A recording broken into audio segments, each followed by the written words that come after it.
let me go ahead and recognize thank you. Let me recognize a couple of our planning and zoning board members. We've got Frank Webb here today, Ray Taylor, and David Connor are here. David Connor's here. So we also have another event tonight that's taking place at the Civic Center. So I think our police drills are pulled in 2 different directions. So we might have some coming in a little while. So we'll try to recognize them when they come in. But again, I appreciate everybody taking the time. I understand that tonight is an important event. I think Alan shared with me it's the College World Series tonight. Is that accurate? We've got a sporting event going on.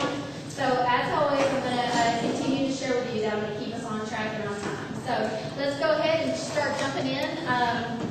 The first thing is I just want to say my name is Christina Joyce Wilson. I'm the Human Resources Director here at the parish, and I know nothing about planning and zoning, so help me out if you can whenever I'm asking for clarification. But my purpose in being here today is really as a role of a facilitator. I've done it in my past experience before I joined the parish in January, and I'm definitely excited about this opportunity to learn about the planning and zoning and about our process of getting in touch with our citizens. So my role is really to facilitate the meetings, make sure that we're kept on time and that we run on time. So let's talk about meeting format. And again, this is just a quick review of what we've talked about each and every time that we've been together. I think this is our 4th meeting and my 3rd with you guys. So again, I appreciate the opportunity. But our ultimate goal, what are we here to do and what's our purpose? I'm stepping away from the mic, but I got a loud voice, so let me know if you can't hear. But our ultimate goal is to have a refined document prepared to allow official action by the Planning and Zoning Board and the police director before the end of 2011. That's our planning goal. That's what we're striving to do, and hopefully we can get some great input from you guys by the end of August and that time frame, so that the zoning and planning board and the police director can review the document before then. I also asked our panelists up here in the front what their expectations were and what they wanted. We heard learn from the exercise itself, and we heard landowner rights. Because this is a living document, I'm going to open it up for any time frame. Does anybody else want to add anything from our panel to our expectations of what we want to achieve together in our time? I'm sorry, we got to ask that question again, please. No, it's okay. We have expectations, we have goals, what we want to try to achieve together from our time, and this is what we kind of brought up. This is where our planning goal is, and this is what our expectations from the group that we want to add to that. We have landowner rights and learn from the exercise, and then the ultimate goal from the planning and our planning department. I think a new goal should be a legal overview. Okay. I can have that. Legal overview. Any other expectations that we should add? Okay. Well, then let's talk about really the ground rules. Again, I want to share with you about how our meeting is going to take place today. We've got the ground rules that we all agreed upon here a couple meetings ago. We're to start and stop on time. For cell phones, we got to vibrate when we leave. So if you got to take a call, guys, no problem. Just go ahead and step out of the building if you don't mind, or step out of the area so nobody's disturbed. We've got an agenda. It's issued and going to be followed today as far as we can. Everybody, we really want everybody to participate. 2 things: listen and learn, and express, explore. You want to try to really listen from each other. We've got a diverse group here, and again, I want to tell you how much I appreciate that diversity. We want different angles looking at this. With that diversity means that we might have some differences of opinion. So just remember that we're going to listen and learn from each other and express to explore. Please hold side conversations to a minimum so that everybody can make sure that we're participating and hearing from everybody. And share open and honest and constructive feedback. And then honor all assignments. Those are our ground rules that we agree with. We're going to stick to those today and with our meeting format. Our meeting format is going to follow the same traditional agenda as it is. We'll have a discussion in our article. We'll hear some text. We'll go over some material. Then we'll pause, take a moment to hear from our panelists, and then we'll go back for some more content. So it'll follow that same kind of thought process. The last thing I want to mention about our format is that there is a parking lot. If there's a time where we address an issue or talk about an issue, but it's not necessarily relevant to the conversation at hand, we're going to make sure that we park it on the parking lot and come back and visit it before our time ends together for the panel. So please know that we will come back to it. In fact, I do want to do a nice little check. I think, Matt, our email was sent out from your attorney that you had kind of reviewed that one section. I think Jennifer sent that out. So all of our panelists got that. I'm going to put a check mark by that. Is that cool? Is that cool? Yeah. And I think that we're going to talk about height signage and our acre issue all today in our Article 5. So we will be getting to those. But that's why we have the parking lot that's here each time, so that we make sure we cover those issues.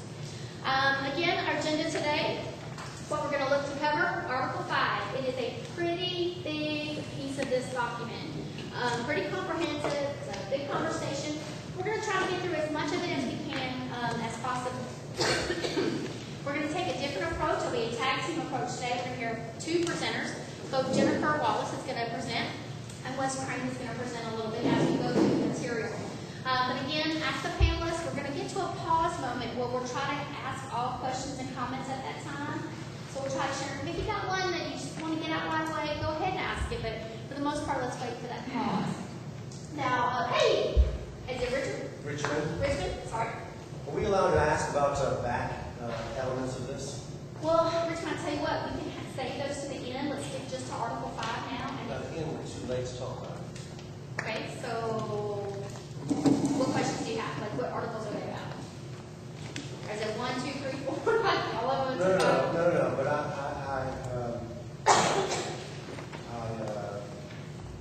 I regret in this last meeting, this was on a part of this document that I think is one of the areas that I'm going to be here for. Okay. And which deals with large retail establishments. So I'd like to ask a couple of questions that I think would be pertinent about it, and I apologize for going backwards. So I could be allowed sometime during the meeting to ask some backward questions. Jennifer, do you want to take the time in a few minutes now to do it, or do you want to set up a separate meeting outside of this so we can stick to our Article 5 obligation? I'm going to ask a question to you. I would recommend that either we set up an outside meeting, or maybe you can email us with specific questions, and we can put those on the agenda for next time. Is that fair? Richmond, is that okay? Sure. Okay, all right. So we definitely want to make sure that we get to it, but we're just going to make sure that we stick to our time frame today. Again, so Article 5 is where we're going to go for today. I do want to remind our open for public comment that at the very end, so we're only going to hear from our panelists during the beginning parts of our discussion. At the very end, at 7:15, I'm going to keep us to our time frame. At 7:15, I'm going to stop us so that we can have some turns and hear some from public feedback. So that's kind of what our agenda is. That's kind of what our focus is for today. So just want to share that with you. I do have a couple of other. Oh, go ahead, Matt. Regarding the public comment part, I understand you don't want people making things long, certain things or whatever, but if they have a specific question about what we're actually going over at that point in time, as a panelist, I would welcome that. Okay. And limiting it to questions about a specific item. If they want to talk about general things at the end of the meeting, that's fine. But Right. I'll just like to ask if they could ask specific questions. At this point, because it's hard to control that while we're going through the presentation, if there's a specific question and I'll just open this up, from our public, if you've got a specific question, not necessarily a comment, but a question, go ahead and jot it down on a piece of paper and give it to Natasha. Natasha, can you wave your hand over here? Natasha's in the back corner over there, and Natasha can come bring it to me, and then we'll try to work it into our conversation in that section. So is that kind of Yeah. good compromise? I think their input's important. Okay. That's not going to work. It's not going to be on camera at that time, right? That's what he's asking. Okay, Mark, hold on. If it's a question, it's going to go to Natasha, and then I'll call on you at that moment. If it's a question that pertains to you. So that's kind of the thought process, is that the comments will be at the end. I do have a couple other quick housekeeping things that I want to kind of share. Is one, your feedback, like I said, is important. When we're making these flip charts, when I'm jotting some thoughts down, know that it's going into a document. We're preparing right now, and it's not finished. It's actually just in its beginning stages. But a document will be prepared of all your feedback throughout our time together. So that's going to be on there as well. I do also have some comments as far as whenever the panelists are speaking, I'm just going to ask you to try to be as outspoken as you can, just kind of try to project. We're in a large room. I definitely want our public to kind of hear that feedback or thoughts. If you got a challenge with that, I'm going to bring you a mic, but I definitely want you to hear. So on our back, I'm going to ask if you can hear everybody. So if we're having some challenge in hearing, then I'll bring a mic out. But let's try to do it without the mic for right now, because it's kind of cumbersome. The last little housekeeping thing I want to share with you is Calvin Thibodeau was not able to be here today, but he wanted to review this section because it really had to do a lot with his trade and what he has to say. So Calvin actually emailed some comments. So when we get to our discussion points, I'm going to share right before the beginning. Calvin Thibodeau interjected this thought process. So Calvin is going to kind of be here via email, if you will. All right, so that's kind of what our meeting overview looks like. Let's go ahead and start by taking some steps into looking at Article 5. So I'm going to turn it over to Jennifer as she begins to kind of discuss Article 5, and then we'll go from there. Our tag team. And Christopher, before I get started, I know you're doing the facilitation and starting, but I'm wondering if for the parking lots, we should write down that suggestion for the legal overview so that maybe we can come back to that. Yes, right. Okay, perfect. I'll add it in both places just to make sure that we get it no matter what. With you? Okay. Then if y'all just bear with me while I get situated.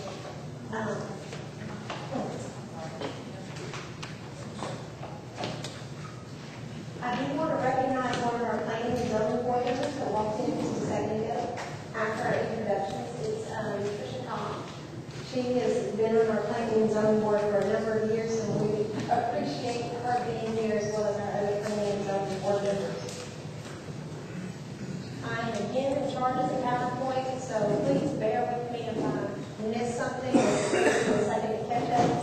But just to give you an overview on Article 5, it is probably the largest article that we have under UDC. It's very comprehensive and contains all of our development and design standards. And there have been some modifications from our existing text. Again, for those of you that haven't been here before, we do try to show within the text portion what's existing, and it's shown with a strike through where it's been changed. And then we have the red text that shows additions or where there's been any kind of changes to the text. But just to give you a little overview, Article 5 establishes the standards for development of sites and buildings. So it pretty much applies across the board except where it's noted. It allows, we hope, a wider range of uses on parcels. So all throughout our discussions, we've been trying to point out to you guys where landscape or buffering can be used to allow things that in the past may have been considered an incompatible use, but with buffering, maybe they could work together. And so hopefully people will have more choices on how to use their property. And then we also feel like the things that are included in Article 5 protect the rights of neighboring property owners. So a lot of things in here like the drainage portion, stormwater, it has a lot to do with how we impact our neighbors, and that's really important. So, as I said, we're going to start off with building standards. It starts on page 149. And various standards have been previously adopted. Again, it is all noted in the text, but there have been some amendments, and we'll go ahead and kick that off. Again, on page 149, under building setbacks, what we're trying to do here in this red text is clearly define what a setback is. And we also state under C that greater setbacks may be required if there's buffering that's required. And then we amended some of the wording just for clarity's sake. And then table 5-1 on page 151. It's a table that contains all of the setback information in one convenient location. And if you recall back in Article 2, we had tables in Article 2 that also listed out this information, but it was divided up among all the different zoning districts. So right here we put everything together. And our city council member, Stuart Weatherford, just walked in, and we certainly appreciate him joining us tonight. On page 151, we're still there. We want to talk about structure heights. And this is also a parking lot item. I believe Don Baroni brought it up in one of our first meetings. Unfortunately, he's not here tonight. But hopefully this section, when he reads over, can answer any questions he may have. But basically, this section defines how height is measured. And we did have some of this information you'll see in our existing text, but it gets very specific. And then on page 372 in our definition section, we also have some graphics that illustrate how the measurements will be done. We have some exemptions on heights on page 152 under E. No height limitation in this chapter shall apply to silos, barns, and other agricultural structures, church spires, cupolas, domes, monuments, water towers. And you can see that we've exempted a number of structures from this height limitation. I know there's some folks in our audience that hopefully can appreciate that exemption. We also include something new here under F. It is a height transition for tall buildings. that would be near a single-family development. And this was something that it came up, for those of you that remember, in the Nelson Road district, when the orthopedic center was building its building out there. One of the things that came up in our public hearings is that the residences next door had a serious concern about a business-type building being built so tall that they would lose all their privacy in the backyard.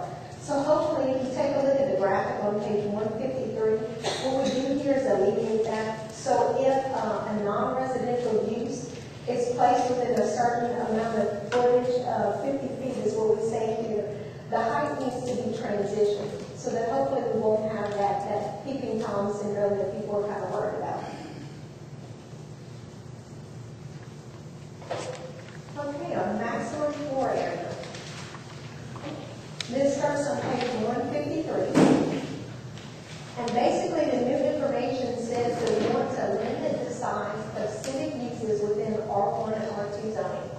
And if you recall, R1 and R2 are single-family residential, trailers, manufactured homes, or single-family houses. So what we're trying to do here is ensure that when these civic uses are built, that it maintains some of the character of the area. So we want to limit those uses to 25,000 square feet.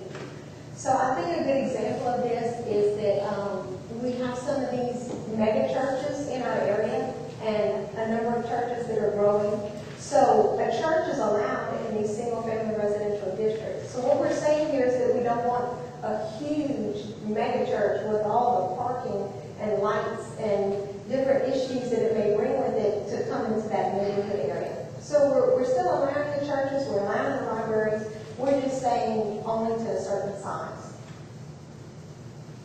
On page 154, again, we're trying to consolidate our information into these tables. At the top, there's a table for maximum floor area that includes all of the different zoning districts. And I neglected to mention that we have the same sort of table on page 152 for maximum height in feet. Lot and block standards. I'm sure this is what some of you have been waiting for, Mr. Red. How was 25,000 square feet? How was that number determined? It's just a big number that we felt would fit in. Would you have another idea that we should consider? No, I'm just curious where that number was derived. Well, it's still a pretty large structure, but it's not the same size as like a Walmart or anything like that. So we just felt like it would fit in there. But we're definitely open to other sizes if you have a suggestion there. Yes, sir. Will you just clarify what on the table 5.3, Okay. where it says C1 65 for single use, 8,000 maximum? What does that mean? 6,500 for a single use. So that's if you have a Family Dollar. That Family Dollar would be limited to 6,500 square feet. But if you have a building that contains two uses, like a Family Dollar and a two-stay living, then they can have up to 8,000 square feet for the two uses. Well, can we play with those numbers a little? I mean, why are you limited to 6,500 square feet?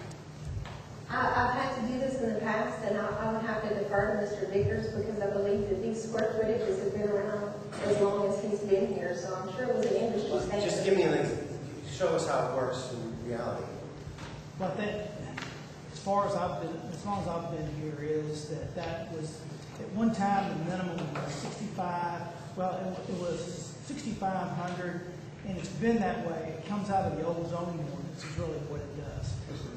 Now, can we play around with those numbers? Of course we can. I mean, how does a Walgreens or CVS get built? They're about 10 or 12,000.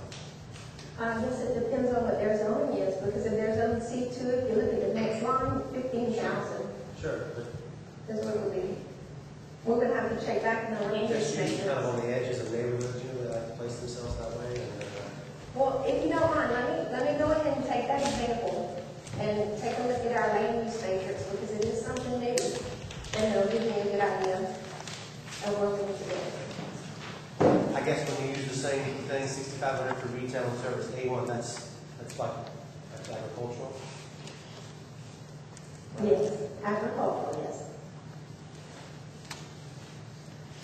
Is that current too now? I'm sorry? Is that current? It's in the existing ordinance Existing now. ordinance Yes. now? Well, that one I think should be tinkered with too. Okay, so Richmond, I want to make sure that I get that correct. Adjust, Oh, not square footage, is that, again, I'm not the planning and zoning. Sure. It's titled maximum floor area, Okay, and it shows a maximum of 6,500 for a single-use retail in a couple of districts, a couple of zones that they want to see one right. And you say that a Walgreens or a CVS is 10,000 and 12,000? Because in our land use matrix, we do permit that in C1, so we would need to adjust that. and what page is that? The table is on 154, but you might want to make note of the matrix also, just a reminder. All right, Mr. Richmond, what I got is max floor area, adjust square footage up. Table when Walgreens, CVS, look at that table. So is that kind of fairly grab? Sure. What is C2? What's the difference between C1 and C2? Sorry. C1 is typically going to be commercial uses that serve the neighborhood, where C2 is going to be just broader. I would say, just right off the top of my head, the Walgreens on Highway 171 and Ontario Road, that's on C3.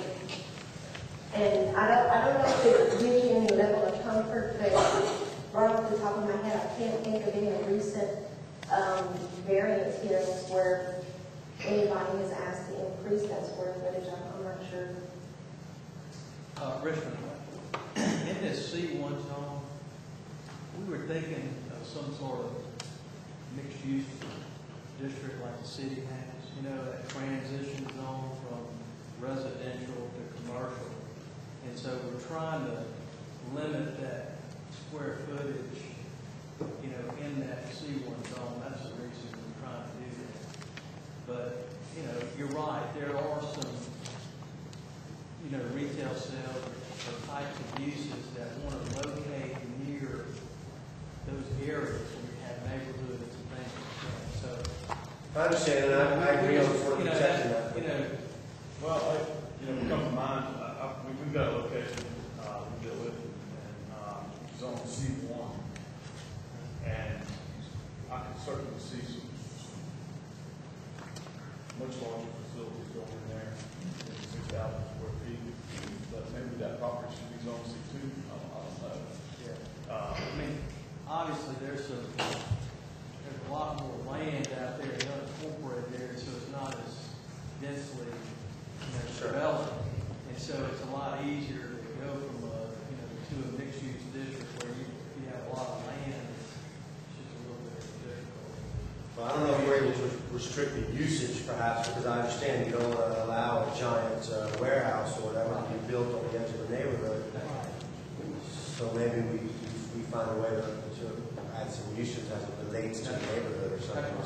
And that's a good point. And maybe we do need to look at some of But the uses that we cut them keep out. municipal in the C1 and look at their square footage. So I'm just gonna amend this to add usage verbiage. Matt, where's the property you're talking about? Mr. Lyons' property on Vegas Parkway. We've got 8 acres there, just south I-10. You're right. That is C1. And I need to be limited to 6,500 square feet on that land. And that's running along Vegas. Right. Something's tough. All right, let's wrap up Pam's comment and then let's keep trudging through. Pam? Senator, would you say most of the highways and corridors are all zoned like C2 and higher? For the most part, yes. Highway 378, Highway 171, all of those are C3. I'm sure we could probably make some more, but for the most part, the urbanized corridors are all C2 or higher.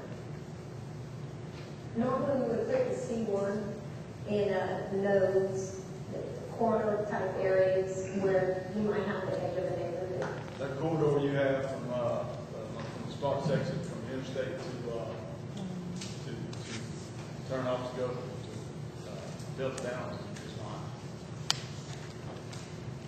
Probably one of C3, mine. I think so. Some of that's C3. C3. A little, yeah, it looks like a little piece of it is, the majority of it. They want. I think it's tough to see because this map is so far out, but if you were to zoom in on that and take a look at our ArcGIS that's on the web, we probably have about 300 feet that's C3 right along that corridor. And there's some properties out there that are probably gone to C1 that we need to revisit and look and see because it's changed, you know, how things have developed around it. Is this going to open the door to rezoning property without having use? Don't go there.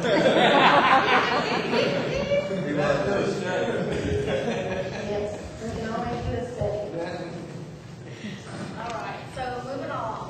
Okay, so the lot and block standards, it starts on page 153, and we're already into that, but it includes minimum lot sizes, frontage requirements, and access standards. So the first thing we're going to talk about is the minimum lot standards, and it also starts on page 154. This reiterates the requirements in Article 2. If you recall, when we covered the different zoning districts, each zoning district had a table where it outlined the minimum lot standards. So this is basically the same information. It's also in table format on page 155. And I think the frontage comes later on page 159. But it's again in table format. It's just laid out a little bit differently. Basically, the minimum lot size under the UDC is going to be 1 acre, no matter where you are, in the urban service area or in the rural area, unless water and sewer are provided. This is important because of sewer and water, as well as for the continuity and the character in the area. And just to give you an example, near Route 66, we had a gentleman call us the other day because we posted a sign out there so that a family could move a manufactured home. And this gentleman calls me and he's very concerned and he says, well, it's not going to be a trailer park, is it? And I said, no, sir. It's just one family that wants to move a manufactured home on the property. As a matter of fact, I think that property is commercial as well. And he told me that he had no problem with one family, but he didn't want to have a trailer park and a bunch of people out there. So it's just an example of how some people that live out in the country want us to protect that aspect of the quality of their life. So, Matt, I can see you're ready to ask some questions. Well, my only, again, I've mentioned this several times, and I will submit our Article 5 comments from our attorney. But as he states, and I was going to read just one sentence out of this, several pages, but it says, neither the sanitary code of the state of Louisiana nor the Capture Parish sewage disposal regulations require a land size of a land area the size of 1 acre. And again, you know, I've talked to the health department again, and it's not their requirement, it's your requirement. And so, again, my point is, if I wanted to take a half acre on Gum Cove Road and put a house on it, I can't. But I can go to Cameron and do it. And so, you know, I just don't, I still do not understand or agree with your size limitation. Where did the sizing come from? Well, if you recall, in the interim development ordinance in the urban service area, we were asking for a community sewer or 2 acres because we really wanted to encourage people to do the community sewer system. And we just basically stuck with the 1 acre all along. The police jurors reenacted that in 2009. The IMO was originally adopted in 2008. Then the police jurors reenacted it in 2009. When it expired in 2010, the police jurors again reenacted that. But they brought down that lot size in the urban service area to 1 acre. So it's something that the police juries have in place since 2008. And what is the reason? The reason is because of the services being brought there, correct? That's one of the reasons, but the other thing again is just for continuity of a way of life. In the urban service area, we want to encourage that to be more of our dense development. So if we look at that table, But if the people out there want it to be their way of life, then they will not sell their property for that purpose. Who will not sell? Well, if you have someone that owns The developer or? whatever. Under the scenario. Under the scenario that you spoke about, the guy that didn't want these people living next door to him. I mean, whose land was it? Well, it wasn't that gentleman's land. You know, so this comes back to the issue of, if that's the case, if we need to do that to try to keep the continuity, then there needs to be something else in place that will encourage growth. This does not encourage growth.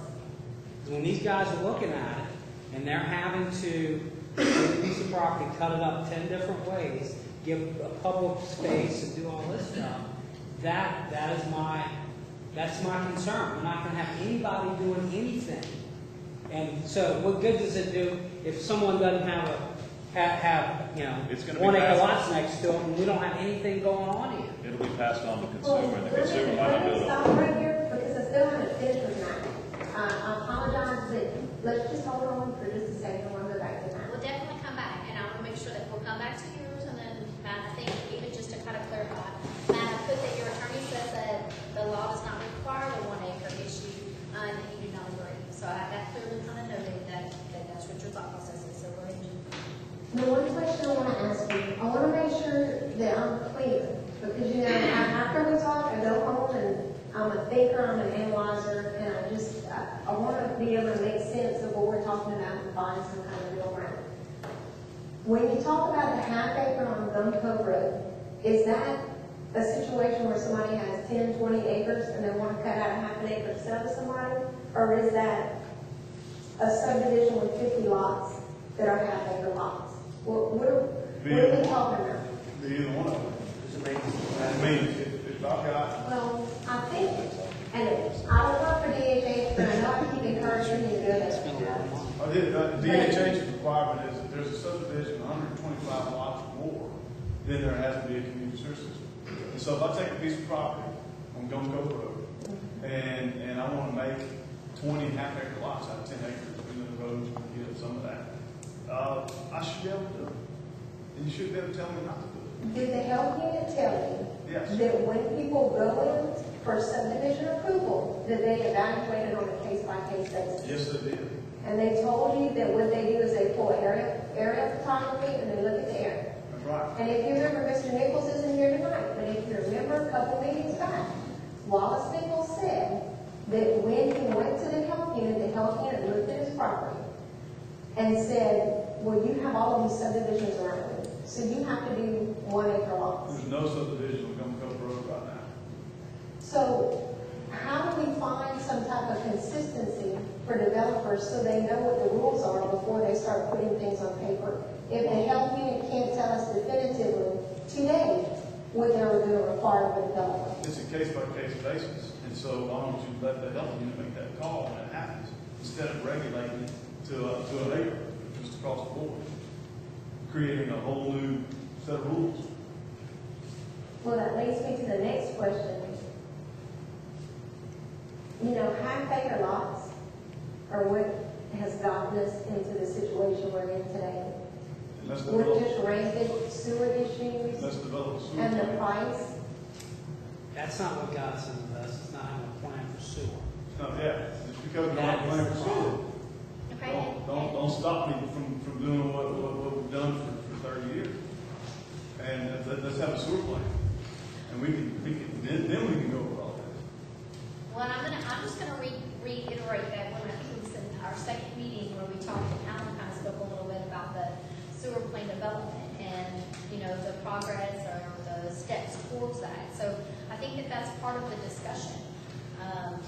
But I wanted to make sure that I get your thought, Matt, correctly, is that you want to not limit the regulation. You don't want the regulations to limit this, right? Yeah, absolutely. Okay. That's a good way to say it.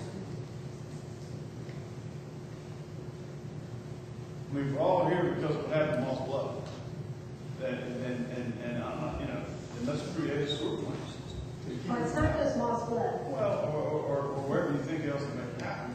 But I know some very good quality subdivisions been built in the last 5 years. And none of them have 1 acre lots. First off, they wouldn't have if that was a requirement. And that may be the goal here, I don't know, but I'm not satisfied with that.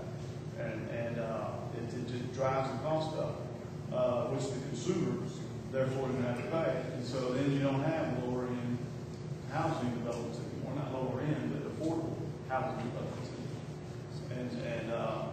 And it devalues land in the rural areas. And some of these landowners take a hit. And people that have, you know, again, the smaller guys that own smaller parcels, they can't sell it to their family. Or they can't sell it, not even their family, they can't sell it to their neighbors. And I've got a big problem with that. Well, we definitely have Matt's comments on that thought process. Jennifer, do you want to respond to that or move forward? Okay, let's get Tommy. Okay, so Matt, I definitely want to make sure that I got it. I mean, regulations limited, a sewer plant should be the place to handle that. So like, just decide, kind of got your thoughts on that. Is that good, Matt? Okay, and Tom, you had mentioned you feel like it limits growth. Is there anything else that you want to mention about that? Well, I mean, that's to reiterate what Matt said. When we drive everybody in the city, I mean, where's the affordability going to be? Because those guys that are in the city that have the services, they know that, so their property is going to be a premium too.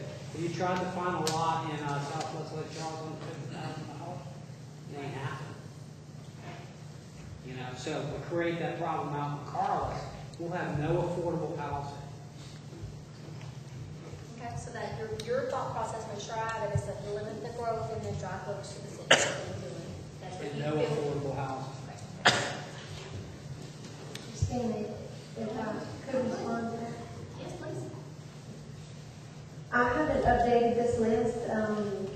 It was current as of May 16th of this year. And we have within our office, this doesn't take into consideration anything within the city. Within our office, we have 39 subdivisions that are pending, that are grandfathered pre-2008 under old codes that allow half-acre lots, that allow 16,000 square foot lot. 39 subdivisions. So I have trouble seeing how 1 acre lots is going to stop development when development has already stopped. And it's not because of us, because all of this is old code. Well, Why haven't these been finished? Well, Isn't the economy? you can't control the markets. but in the same sense too, you want to play that game too. Okay, so the economy starts going up like this again.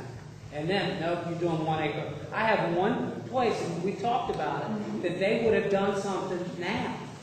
But because of that, because they're going to have to put in a sewer system, that property's sitting vacant. So, you know, we have those issues because of the economy. I mean, what, you're going to tie their hands even more? Because that's what that's what's going to end up happening. Through all the sewer studies and this and that and this and that, that all just gets passed right on. That's not any different than Walmart. Walmart makes a profit. You know, that's what these people are in business for. And so you've got all these things. You used university as an example. That's a wonderful example. Those aren't acre lots, and they probably had sewer when they were doing it. So we can get to where we need to get, but there needs to be flexibility to let people do what they want to do and make the decision. It wasn't the city that put in university. It wasn't the parish that put in university. It was a developer that said, you know, I'm going to put my butt out on a limb to sell these lots so that I can make money for my family and then bless some other people with the development. Is there any middle ground, or are y'all just saying that we need to go to the DHA standard? Well, I don't see where, that's why I was asking, where did it come up? I mean, I know we're at 2 acre lots and all that stuff. It's just, we think just like it's always been, like Jimmy was saying, well, the 6500's been forever, since the rotary phone. Well, we're using iPads now, you know what I'm saying? So it's one of those things where the more that you restrict, that you tie people's hands behind their back, that doesn't mean that they won't develop acre lots. If there's a demand for it, this is capitalism. They're rolling with it. But that's not what is happening nationally. Everybody's going to smaller lots because of the cost. to keep the cost down for people to be able to afford to actually buy it. Because if you build a house and nobody buys it, it doesn't make any difference. So what is the smaller lot? What does DHH say? 16,000 square feet? Why is that a problem? DHH have not been in place in Calhoun Parish for years. So, Before I came here. okay. It's one of those things where Calhoun Parish long recognized that there was a problem with the flexibility the DHH standards allow. Okay. And that's why we have to have 16,000 square foot in R1 zone. That's why we have to have 125 feet of road frontage. We've long seen that there have been issues with that ordinance. So what's the answer? The development has still continued. The capitalist has found a way. So how about this? They're obviously not doing anything now. So how about this? You do 16,000 square foot lots and you say, hey, if you put in a sewer system, a community sewer system, help us out by putting in a community sewer system. One, we're not going to make you keep it forever. We're going to start maintaining it with the tax revenue that you built the subdivision for, that we're getting the tax revenue for off of. As well as, hey, maybe we'll give you some tax credits or we'll kick in some money because we have a problem. And our problem is sewer. That's what all of this is. It is sewer. You know? So you're saying that it would be more palatable if the police jury took over maintenance of that sewer system and maybe help facilitate? Have you owned a some sort sewer of tax system quite incentive? before? It's not, it's total liability. Now, that's something that, and when Mark McMurray was here, he said it's impossible. Nobody wants to get in the sewer business. But who's supposed to do it? It's called the government. It's not here anymore. Yeah, well, then we're going to change it. Because the government, that's what y'all are here for, is the infrastructure. And we have the other programs that you have, it's infrastructure. All right, so Tommy, I have to say, great point. We definitely want to hear from some other folks. I have your idea down. That's the date for CPPJ to take over maintenance of the sewer system. I'll add that in just a second. Let's get Richmond, okay? Sure. I was going to bring this up later, but it seems like maybe this is the time.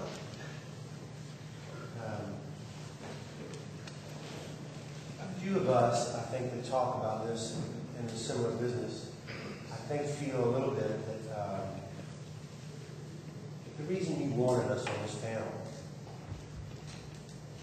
was to help you all come up with the way this should be done, using the knowledge and the expertise that we each brought to the field. And something like this, I think, should be talked about in a setting amongst us as the experts, so to speak, which this panel should be, if this is what we're really doing, and hammer out something that works. And I feel that this is not really what we're here for, and I wanted to be here for that, and to help guide you all, and you would lean on those that it's not your field. I mean, it is, because this is your business now, I guess, but we're living it in a different way. And everyone here should add their element, which should make this the perfect document. So, Tommy's upset because he knows in reality how this translates. And so how do we bridge that gap, you guys? And how do you guys take our feedback so that we believe, I don't know if we're supposed to sign off on this, but I think some of us are going to object and are going to say, we don't, this isn't what we thought we were doing here. So I was going to say this to later, but here it is. Go ahead. Richmond, it's fair to talk about it, and that's the spirit of what we want to grab, honest feedback and talk about it. I'm going to share with you my intention with this, and then Jennifer can add on to what their intention. What I stated is that I'm looking to create a document that has everybody's feedback from every section on here. Now, sometimes I put names by it if somebody was really passionate, like Tommy, your name's by it. Matt, Jeff, we've got names by things that so people can know. And then, this is going to be a tool that's created that will be shared with the Planning and Zoning Board for sure, so that they'll know what our panelists of experts have come up and shared with us. Things that were implemented. There's some things that there are changes that you said, hey, you need to clarify this, or hey, you need to do this part. Those changes are going to be highlighted in this document. So you can look at the document and see which changes were immediately implemented. You can see notes about which things were looked at, reviewed, and maybe you didn't decide to go with. But you'll have a document that this panel is going to produce from our conversations. Now, that document's gonna go to our planning and zoning board and help them as they review the document. Because this is kind of a staged process. It's the panel of experts to review the document, then our planning and zoning board, and then we're gonna take it to our police bureaus to review. So Jennifer, I'll let you share more about it, but that's my thoughts with where this is going. So your feedback's important, and we're taking it down. Well, the feedback is important, but the place where we're getting tonight, like for Tommy to just say 16,000 square feet with some sort of commitment from the police jury that we'll come in and maintain the system, that's progress. We didn't ask you here to say that's bad, you need to delete it. We asked you here to tell us what makes it better. Because the staff, the police jury feels that it's important that we need larger lots because we're in a crisis situation with our sewer. And we are working as hard as we can and as fast as we can to get some kind of solution there. We're doing everything that we can. We're not just sitting around twiddling our thumbs. But while we do that, while we work out that solution, what do we do in the interim? We can't just ignore it and act like it's not happening. We have to find some kind of ways to address it now because it's urgent. So we want you to come to us and tell us what you think the solution is, and the answer is not to delete it. That's not the answer. And so we do have Tommy's suggestion. Are there any other suggestions or ideas that you guys can think of to help make this work? Is the crisis parish-wide? I would say where lots are smaller, the crisis is greater. Is there a crisis involved? It depends where in Carlos. Then why are you blanketing the entire parish for certain areas? Because where we they still are, have they're the issue with people wanting to live out in the country. That's not what that's not an issue. How do you say it's not an issue? I know a lady that I work with in my office that lives in Moss Bluff, and she's very upset that now she has subdivisions all around her. A certain district has a crisis, okay, well, let's look at that district. But other districts may not have the same crisis. And so why are you penalizing the entire parish for one district's crisis? Okay, so Matt, can I summarize that idea? Because I think I just heard an idea. Let me just ask you, okay? Is look at it per district? Is that what you're saying? Or first census one. You know, population. You know what the problem is with that thing? Is when you impose regulations in one place, the developers go the other place. And then, They're going to go to Cameron. That's what I'm trying to tell you. well, how can they afford to go to Cameron? It seems like it's still much cheaper to They're go here. going to go somewhere else. And what I don't see happen is them leave Council Parish. Okay, Tommy? I understand the feedback that y'all get of people saying, I don't want this, and I don't want all these subdivisions around me. I don't want the eye clinic next to me, this, that, and the other. These are also the same people that are saying, I want my grandkids to live by me. And if we're not growing, my son Luke looked at me and I'm reading this stuff and says, what are you doing? Why'd you miss my baseball game? Well, because if we don't do the right things here, you're not going to have I want you to have the choice to not have to move to Houston or to Timbuktu or anything, so I don't have to travel to see my grandkids. So I understand I don't want this next to them, but what's good for the good of the whole parish, because I know y'all get those individual calls, because that is the bottom line. Because then they'll be mad because there's not a TGI Fridays here, or half the mall shuts down. Thank God I wasn't here in the 80s, but I heard Bryan Street was not pretty. So that's what we got to be careful about. I know we haven't changed this in 30 years, but we got to make sure that we're going in the right direction with it, and spurring growth. Just so you got 39 subdivisions that hadn't done anything since 2008. That doesn't scare you? That scares the snot out of me. Because if we don't have affordable housing, Chenault's not bringing people in, PPG's not bringing people in, nobody's doing anything. That's how important this is. Well, I think we definitely gauge that. I think everybody, both sides or both thought processes recognize how important that part is. In fact, if anybody has any ideas, even if you think of them after we leave here tonight, email them. I mean, that's what we want as an open discussion. Not just we can't have this, but what can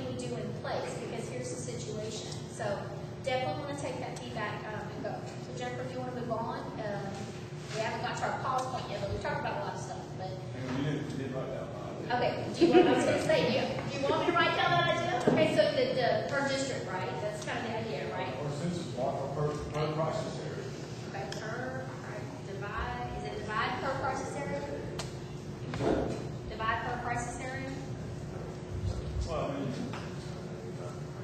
yeah, well, define the crisis area, don't penalize the other areas if it's not a crisis area. Right.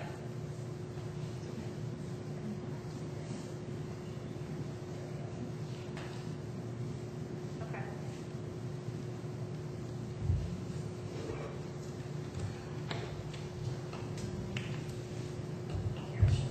Okay. And I'm not put your name by it, so you can call. I put divide per crisis area or census data area, not to penalize whole parish. Is that fair? Yes, ma'am. Okay. All right, well, Jennifer, let's move on. And Jennifer, while you're doing the slide, let me just assure you, I am not the best speller in the world, so if you see something misspelled up here, you just laugh hysterically, and we'll just go from there. So just trying to get some notes for Jennifer. All right, on page 156, we have maximum block communities. And this is an area where we do separate the standards between the urban service area and the rural area that's outside those boundaries. Within the urban service area, we have smaller block sizes because, again, we're planning to have a little bit more dense development in these areas. And we also say that we would like to have connectivity between developments. And what we specifically say at the bottom of page 156 is where properties abut like zone properties. So where a developer wants to build a subdivision in R1 zoning, and his property is adjacent to R1 zoning, we're going to ask for stub outs and some type of means that the developments can be connected in the future. And that's only in the urban service area, that's not in the rural areas. Now, outside the urban service area, on page 157, the block length is 2,200 feet, which I believe is basically what it is today. Is that correct?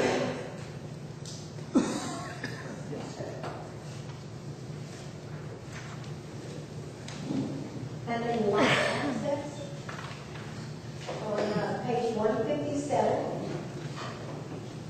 And this is another place where most of the section is previously adopted text. There are road frontage requirements here as well as shared access requirements. I know that Matt is interested in discussing that. The staff has added a sentence on page 157 under lot access, paragraph A, purpose and intent. And we've added a sentence that's going to state something to the effect of where a development is located on a DOT maintained right-of-way, the applicant must comply with state regulations regarding access. And that change is going to be highlighted in a future draft. But basically what that comes from is a long-standing policy of us deferring to the state regulations on the roads that they maintain. So now we're just going to put it in the code, and that way when the developer reads the text, he's going to know it's a state-maintained road that's got to go to DOT. This section also includes a provision for subdividing land for family. On page 158, number 7, it's exemptions that allow private road development. And what number 7 basically says is that you can subdivide for family members as long as you report it with the clerk of court's office. Now, this does not say that you're exempted from the square footage requirement. So you would, in the 1 acre stage, you would have to have 1 acre for each of these lots. But you wouldn't have to have the road frontage as long as DHH would approve your sewer system. We have, as a staff, been talking about limiting the number of these units to 3, because if you go further down to number 9, it says where access is needed to obtain 1 development permit for a single dwelling. So basically, if I have a 10-acre tract of land, and I want to cut it in half and sell the back 5 acres with no public road frontage to my friend that lives down the street, this says that I can do it as long as it meets the square footage requirements. It won't have to meet with the road frontage requirements. But it's somewhat of an unfair advantage that the family folks in number 7 have no limit on the number of units they can have. So So if they have a large enough tract of land, technically they could have 20 units down a private road, but that developer in number 9 at some point is gonna have to come in and build a road to parish standards. So what the staff is going around is possibly limiting the number of units to 3. In both cases, that would actually level the playing field for the developer and the family, so that we're not giving an unfair advantage because people are related. Because we all know that divorces happen, people die, and just because it's family today, it might not be family tomorrow. So we just want to be aware of that. Under D, we grandfather existing lots. And we also have put something into code that has been a long-standing policy within the office. If somebody has a tract of land that meets all of the required road frontage requirements for 2 dwellings and meets the square footage requirements for 2 dwellings. So let's just say, using the information that's in here, the lot has 250 feet of road frontage and is 2 acres in size. We will allow 2 permits to be issued there without a subdivision. So we're just putting that in the code, even though it's been a long-standing policy in our office, and not have to take that to zoning or planning or anything like that. I have a note here to refresh all of you on the differences between the road classifications. Local road, for future discussions, a local road is going to be a neighborhood road. Trying to think, Inwood Forest, I believe there's a street, Inwood Forest. Those would be local roads. Westridge is a local road. Kingswood is a local road. But when you look at it, Walker Road is going to be a collector road because it connects neighborhoods. Weaver Road is going to be a collector road because it connects those neighborhoods. And then arterial roads are always going to be state highways. So it might be Highway 171 or Highway 27. They're always going to be state maintained. I need to mention right now, before we get into the lot access, that studies show that fewer driveways result in fewer accidents as well as improving the traffic flow. So that's one of the reasons why we've imposed some road-friendly minimums on collector and arterial streets. That's on page 159 on the table. Matt brought up a question last time we met about shared access and whose discretion it was to determine where it's required. And when we read that section on page 160, it's I. It states that it's the director's determination. And really, the director is only going to require it in certain situations where a lot has been cut out of a larger tract and it does not meet the current requirements. So any lot that's divided today is going to be grandfathered in. But it's just for a future lot that doesn't meet these requirements that are on page 159. And we tie that to the speed limit on the road. I think I have a picture that may come up. On page 163, just... Sorry. Yes, sir. Can we talk again about 5.2 real quick? That diagram? Yes.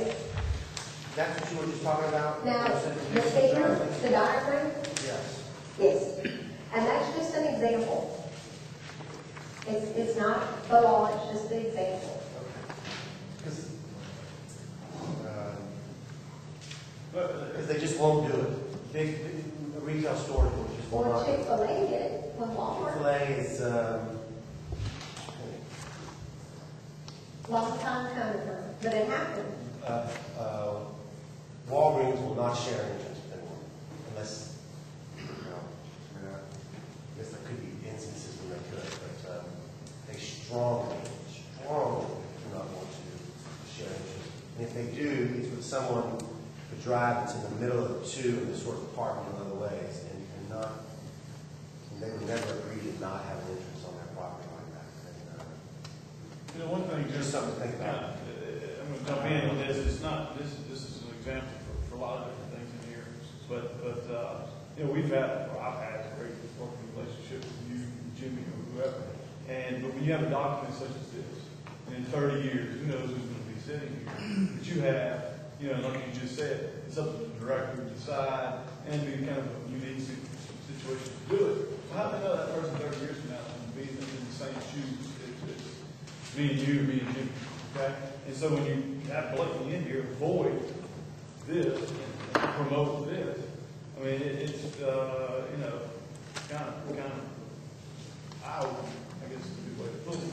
Because we can't, I mean, we don't know what's going to happen down the road. And it sounds like this is what you want, you know, maybe now, it looks good, but 30 years from now, I mean, that's what we have to do.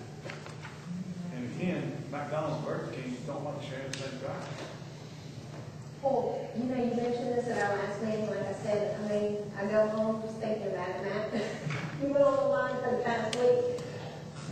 But something that I was thinking that we could maybe do here, if you would be open to it, maybe we could put some type of language that would say, in a case where an applicant cannot negotiate that shared access, that it would be valid grounds for a variance. Because if you remember in our earlier sections, a variance is hardship related.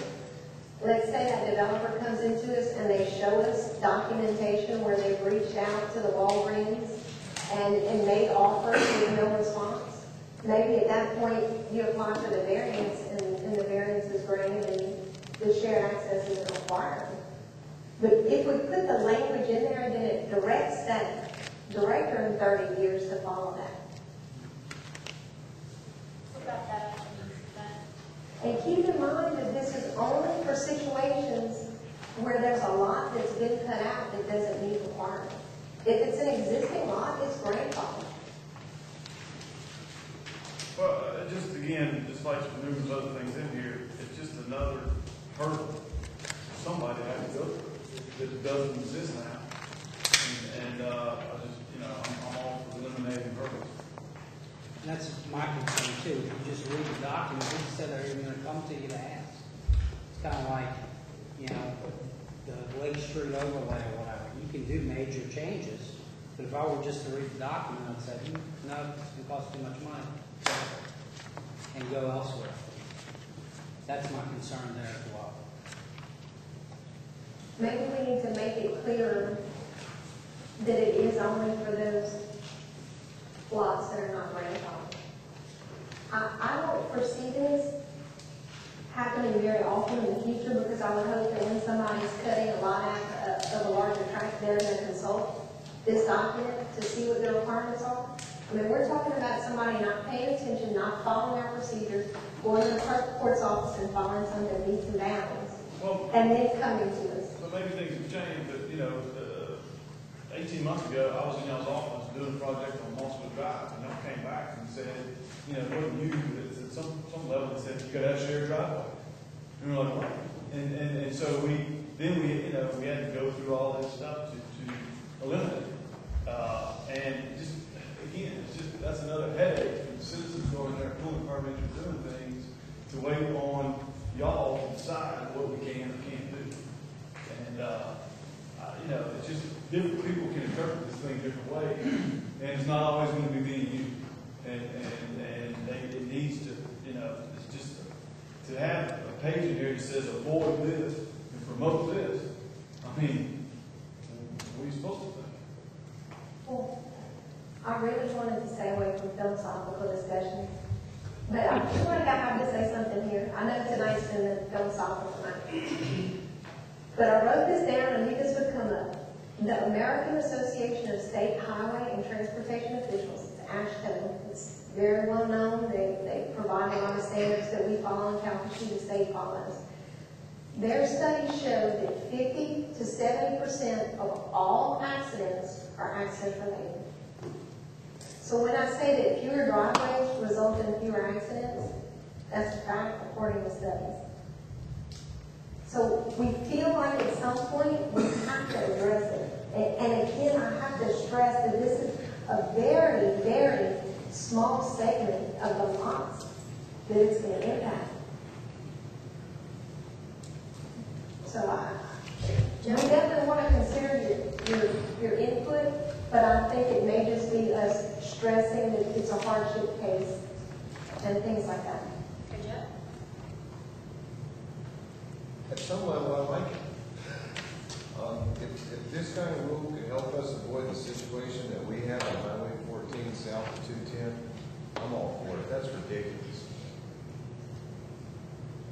And those businesses that are there, I appreciate that we don't want to inhibit commerce at some point, but we got to drive down that road every day too. Those businesses want to be there bad. In my experience, I've done a bit of prototype work, and those guys will win. They act like they don't, and they talk tough, but they got a stack of plans this high. They start at the top with the easy one, and then depending on how bad they want to be there, they'll go down.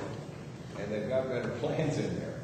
Now, there's a careful balance between inhibiting progress. No, you have to have access. There's a reasonable way to do it. But, I mean, we've all seen crazy situations. I know I drove up Highway 90 from New Iberia to Lafayette. I mean, some of those Walmarts and big box stores and strip malls, and it was incomprehensible who owned what property or what right of way was. But I'll say orderly, McDonald's thought it was okay to locate there. Taco Bell thought it was okay.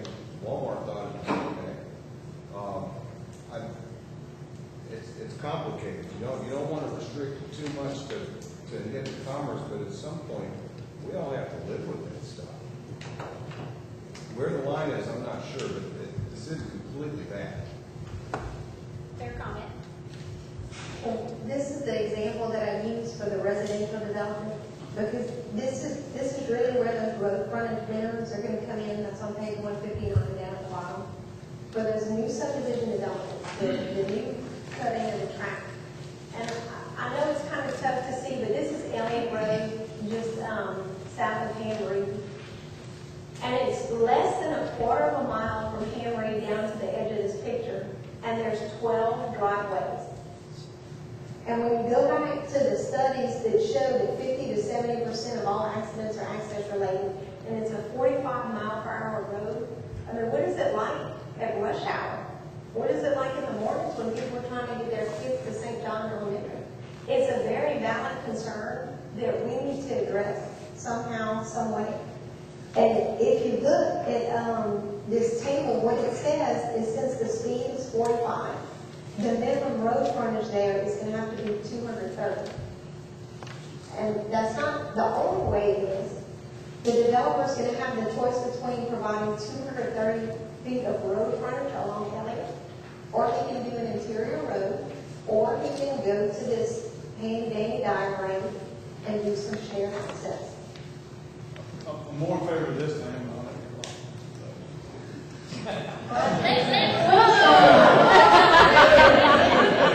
We'll take every small victory we can. But we will definitely work on this, but I hope that I've emphasized to y'all enough that we really do have a valid reason for doing this. I'm writing it down. Hold on. All right, I did get some comments, I think, concerned with shared driveway with this thought process, and that Tommy, I put, and we'll eliminate rules, different people can interpret different ways, so about that kind of issue. And I did put Matt's names, so by that, Tommy, so it's not yours as well. And then Jeff will put careful balance means about the access. And then I put Jennifer's suggestion about adding the variance language to be shared driveway. All right, Jennifer, let's go ahead. Is that it? Is mine watch right? Yeah, it is. Time flies when you're having fun. You're right. I just have one more slide, and then Wes can kick it off. I'm not sure what Wes can get through in the next 15, 20 minutes. But site triangles on page 163. We do have some site triangle language in the existing text, but you can see that we've modified it just a little bit to show the diagram on page 164, how we would measure it. We feel like that would be helpful for the developer. But we've also talked as a staff about adding some additional wording that would say something to the effect of additional site distance may be required as per AASHTO that we discussed previously. But this would probably only be for collector or arterial roads. And we have some real specific situations like in Lost Bluff on Walsh Road, there's a real sharp curve. But there's a lot of trees along that curve, and it makes it really hard to see when you're trying to turn out of those subdivisions. So in situations like that, we want to have some type of opportunity to come to the developer and say, there's a special situation that we really need to address. So if y'all are okay with that, we'll have that in. I have a pause here for discussion. Is the same triangle not adjusted for speed? I'm sorry, Mr. Is the Reed. same triangle not adjusted for speed? No, would you suggest that? Yeah, it seems to me that it makes sense. What does that mean? Yeah. What does that mean? What'd you say, Russ? If the greater the speed, cars moving down the road, you can see the quicker. So you would suggest a table similar to that one on 159? Yeah, I think you got one in the city. And if we would integrate that in, it would be in a future draft that you guys would have the opportunity to review. Slight adjustment for speed. Did I get that right, Russ? Same triangle. Side or sight? Sorry. You got it. As long as you got it. I want to make sure we got that. All right. Any other comments? It was a big chunk of information. I think really good discussion. Again, it's about opening up. John? GHD. Thank you. I need to know which one. So thanks. Any other comments, thoughts? Before we turn it over to Rex. Now, let's do a quick little timing kind of check. We've got 6:45. As promised, I'm going to keep us on our little trail. 7:15, we're going to end our conversation. So we have enough time for our public comments. I know we've got some questions streaming in, but I definitely want to make sure we're reviewing those to be able to ask. So Wes, I want to make sure that we can get through an appropriate amount to allow appropriate amount of discussion. So. Well, since all mine are red, I feel lucky. It's all good. It's really not good. Yeah. All right, so Wes, I'm going to give you a 7 o'clock kind of warning, and so we'll kind of go We'll from try there. to get through, I'm gonna go through it kind of quickly, so.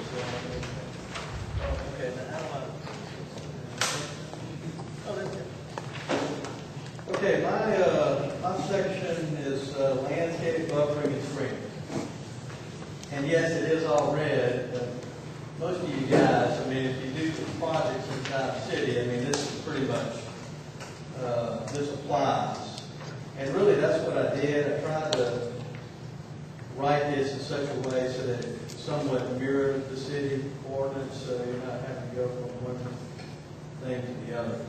Anyway, we'll go through here. Starting out at section 5.0300, beginning on page 164. Our purpose is, and you can read there, A through H, what we're trying to do here. Enhance, protect property values, improve land use compatibility, protect the quality of water resources, provide some shade, reduce heat and glare, abate noise pollutions. One thing that landscape does is it hides the multitudes of sins. And so you can do a lot of things, relatively cheap too. I mean, you can do a lot of things with landscape and hide certain things. What this section does do, it does consolidate some various landscape provisions we have in our existing ordinance. It combines the Lake Street overlay and Nelson Street overlay landscape requirements into this section here. And it does not apply to single-family dwellings and duplexes. So, moving on to section 5.03, page 165. Under your general requirements, this does require that you provide some sort of irrigation system. I know that in the language there it indicates an underground irrigation system. Now, my thinking is that you're going to have some sort of system there, but maybe we need to look at that and revise it so you can have a spigot out there and maybe some hose and have a 50-foot requirement. There are some ordinances that allow for that, so we may need to look at that. But I do think that it's important you do have some sort of irrigation for your plant material. Also in this section, it requires distance from utilities, and it also requires Class A trees. At least 50% have to be Class A shade trees. Moving on to 5.03.04, this is where you begin to landscape adjacent to parking areas. This begins on page 165.12. You're going to have where you provide parking adjacent to your public right of way. You're going to have a 10-foot landscape area that you'd be required to landscape within. And you'll have, you need to provide at least one Class A or 2 Class B trees every 75 feet of road frontage. Plus you'll need to have a contiguous shrub planting. And that would need to be maintained at a low level, no more than 3 feet for safety purposes, things like that. So I'm getting to go through my list. Wes, I understand correctly that you, well, obviously, you have to, you have all these landscape requirements for new projects, much like the one you discussed last week. And you're required to put irrigation system in on all new construction? Well, that's what I said. We put, there's a provision in there, and I do think that you need some sort of irrigation system, to water, or provide some sort of water mechanism. Now that could be, garden hose with a spigot, provide a spigot with a garden hose. But when you put plant material out there and you don't water, it's going to die. I mean, there has to be some sort of maintenance, for that, in order to keep it at least surviving until it gets established, and then. I'm just thinking outside the realm a little bit. Is there any other kind of alternatives on this landscaping to screening besides actual landscaping? The next world problem is supposed to be water, and here we are requiring us to use more water. Yeah, there's something here. There's some alternative options in here where you don't have to provide that. You will have to provide some trees and things like that. So maybe, more of those, but for shrubs and stuff like that. I mean, you can provide berms, low wall. There are some alternatives, and I'll get to that as I move on. Here's the sample that I had last week. I just wanted to point out where we're talking about here. This would be where your park is adjacent to the public property. That's where that requirement comes in. Wes, I'm Yes. sorry. Go ahead. Currently, there's no law about landscaping, about watering plants. I don't think so. I don't think we have it in any, unless it may be in the Nelson Road and Lake Street overlay requirement, just general requirements. So all those existing islands with plants in them, they're somehow being taken care of without. The existing house is there. I don't know, does the Target Center have an island somewhere in the middle of it? That's true. Yeah, a lot of those do have irrigation systems. Well, that doesn't matter, but still. You think those have irrigation systems? Most of them do. They have some form of irrigation system. And I just want to do some quick clarity, Matt. I think I just to clarify landscaping alternatives concerning watering issues. On what page is that? 165, 5.03.03. So I'm just going to say 165. And we need to add additional verbiage, even though or reference it where we're going to add it to later. Because Wes, you talked about the fact that we're going to bring it up at a later point. So maybe we could do a linkage there. Again, this is the example of where you can see the landscape adjacent to public or next to public right of way where you have parking. This is on Nelson. It's common to have it.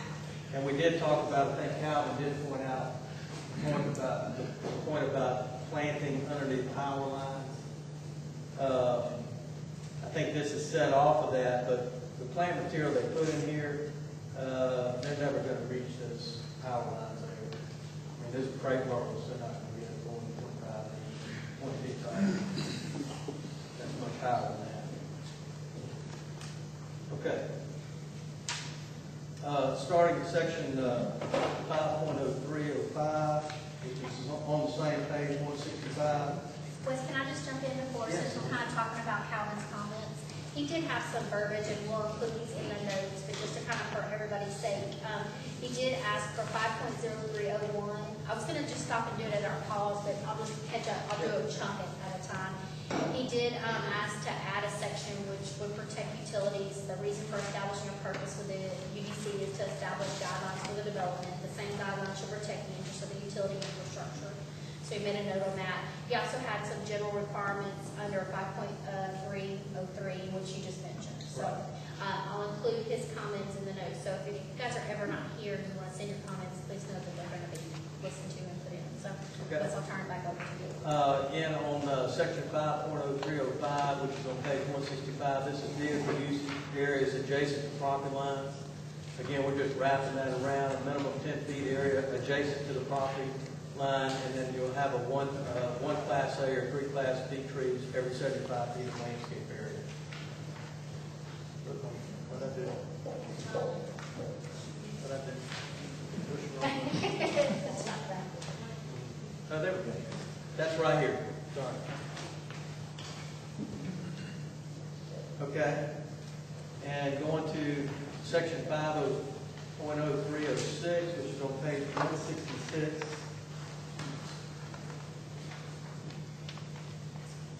This is where if you have 25 more parking spaces, then you would be required to add landscape islands within those parking areas.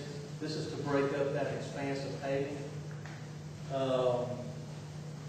The landscape areas would be, for single road, you have a 9 by 20 foot area, and then if you have parking head to head, it would be a 9 by 40 foot area. And then one tree, or one island at the end of the aisle, and one for every 135 feet. And that's that's 15 every 15 spaces.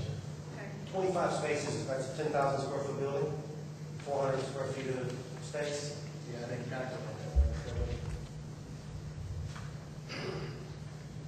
You know, we talked last week about the economic impact of the project on Common Street brought up. Has anybody done any kind of cost analysis on how much this is going to, what percentage of the development this is going to add to the cost?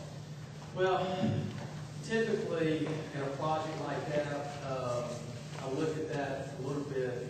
That project on Common Street, when they had listed construction costs was about $225,000. And I figured that this type of requirement, you're probably looking at 4 to 5%, that you would add.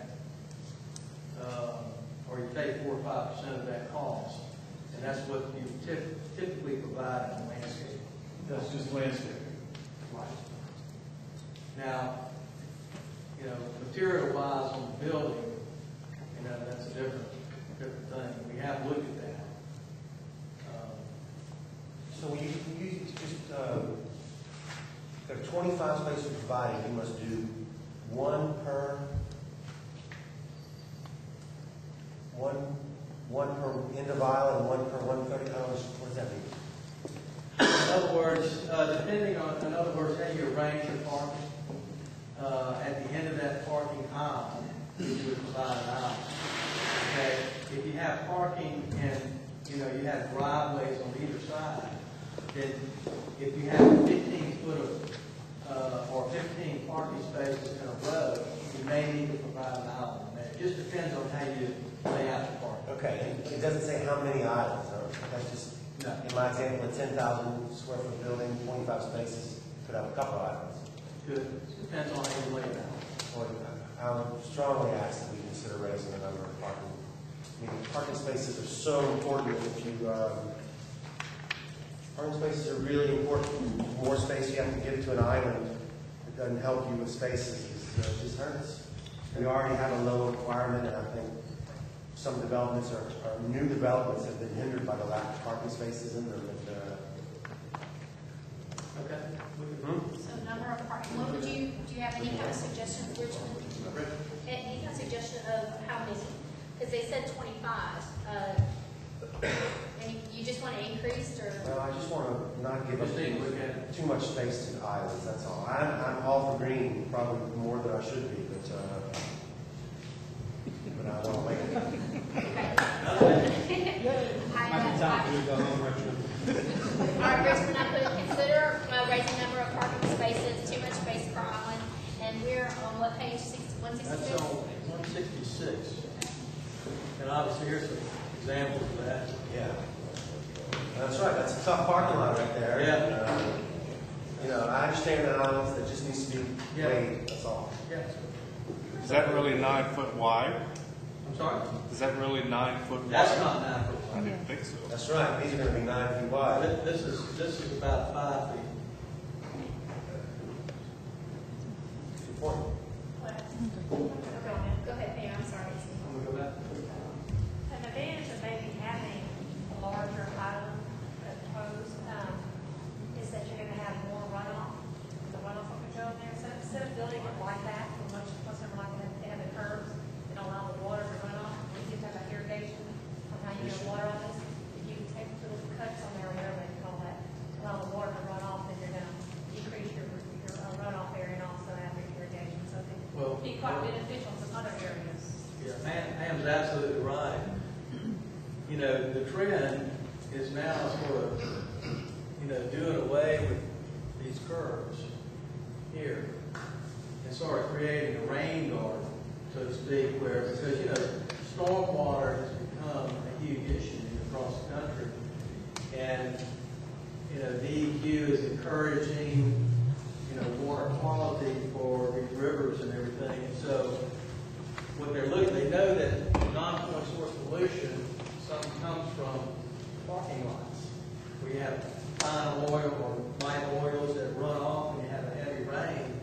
And they've shown, there's studies shown that by filtering that out, you know, improves the quality of water when it runs off into these rivers and streams. Pam made a good point, and that's something that it's a little bit advanced right now, but, you know, we may want to consider something. All right, let's, as your, 7 o'clock. yeah, it's right at 7 o'clock, so you wanna, I think we're doing some discussion as we go, so I was kind of trying to hold off some discussion time. Let's go ahead and get through a couple more and see where our discussion takes That's us. fine. Yeah, we can get to this. Okay. All right, let's see. Next is section 5.0307 on page 166. This really is just, you know, plant material standards. You know, you got to meet, you know, Louisiana Nurseryman manual, you know, for materials and installation. Talks about tree calipers and size of plant material. And then it also has in here, the director may approve the use of plant material not included in the list. You know, this is just, the list that we have here is just sort of a guide. And so, you know, if you got a different type of tree that would work, we can certainly look at that, you know, provide alternatives. Okay, the next one is 5.0308. Tree preservation credits. Now, I don't know if we want to get into that or if we want to. Yeah, go ahead, I mean, we've got right at 7 o'clock, so we're going to get in next couple sections.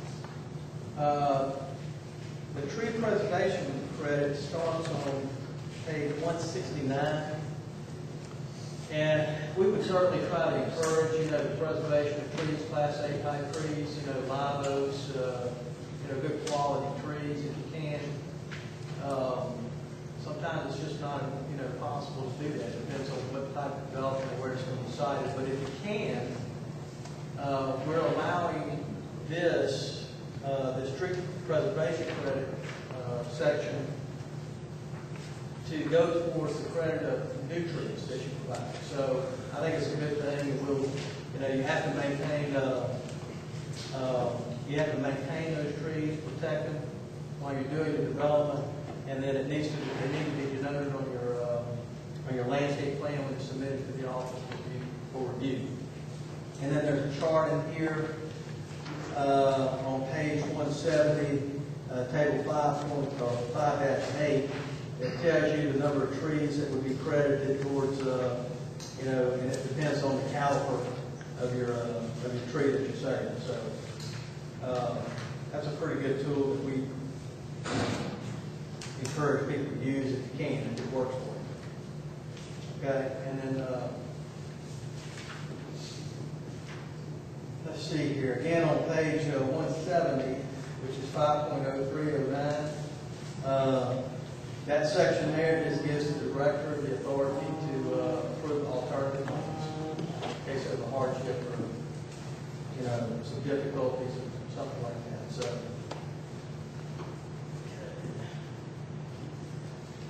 all right, article, let's see, section 5.0310. This begins on page 170. These are buffers.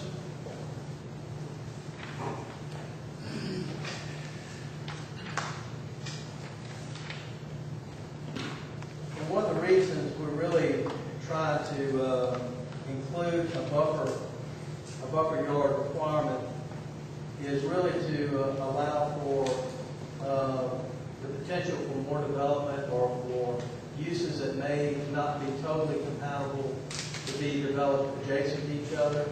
And through the use of buffer yards and landscapes, hopefully we can reduce that impact. And that's really why we're trying to provide this section. Again, the buffers are more intense based upon the level of incompatibility between the uses. And there are options provided for buffering, provided that certain parameters are met. Again, this sort of mirrors what the city ordinance has in it when we deal with minor, intermediate, and major type land uses. And there is a provision in here that allows for a reduction of the buffer yard depending on if you put in a fence or a wall or some other type of screen. Again, the director may allow for alternative buffer and screening requirements. And there are graphics included in your book here, pages 171, 172, and 173. An example, here's a buffer yard. Got a house here, and this is the parking lot of a bank. Property line is right here, and they provided a buffer yard with planting within that buffer yard. And they used, instead of using a fence, they decided, to use shrubs. Another example here, got a residence over here, and this is a retail sales facility. They put up a fence here, but they also provided trees along that buffer yard, but you do have the width of that. Okay. Starting on page 174, buffers required, and the buffers may be required based upon the following. And you can see in here in your manual 174 with the zoning compatibility, the standards in Article 4, conditions of approval from the board or jury, and then conditions for planned development or TND, traditional neighborhood development. And there's also a chart in here, table 510, and that sort of shows you where the differences in land use may come into play and what the buffer yard requirement would be, either minor, intermediate, or major. Before we go on to 5.312, any questions with any of the pieces of the article that Wes has covered so far? Comments, additions from our panel? Okay, if there's none, go ahead. of 12, maybe 13. Okay, section 5.03.12. This is screening and fences on page 175. Screening would be required for dumpsters, outdoor mechanical equipment, and outdoor storage and operations. And then also there's standards for landscape screens and fences and walls. And these are just the standards you can see in here of what would be required if you put landscape screen or fence or wall. You know, the height of it, and the way it would face the adjacent properties. And it indicates some general language in here about maintaining in good repair. So those are just basic standards. Under 5 point.